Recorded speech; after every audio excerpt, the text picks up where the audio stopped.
અત્યારે મને લાગે છે કે થોડુંક અવોઇડ કરવું જોઈએ. એક સારો મોમેન્ટ આજે સવારના જોવા મળ્યો હતો, પણ અત્યારે થોડુંક હલકું થઈ રહ્યું છે.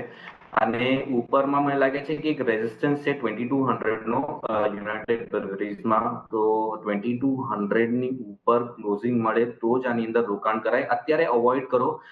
મને એવું લાગે છે કે થોડુંક એવું આ સાઇડવેઝ રહેશે વિધિન ધ રેન્જ ઓફ 1980 અને ઉપરમાં 2160. આ એક બ્રોડ રેન્જની અંદર આ સ્ટોક રહેશે.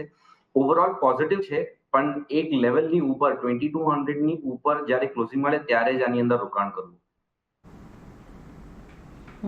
ઓકે.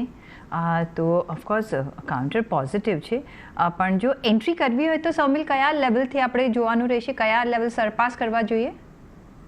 2200 ની ઉપર અગર નીકળે છે, in fact to be very specific 2170 ની ઉપર અગર આપણને ક્લોઝિંગ મળી જાય છે, તો એક સારું ઉપરમાં રેલી આપણને જોવા મળશે, which can take it to 2320 અને 2350 સુધીના લેવલ્સ આપણને જોવા મળી શકે છે ઓનલી આફ્ટર 2170.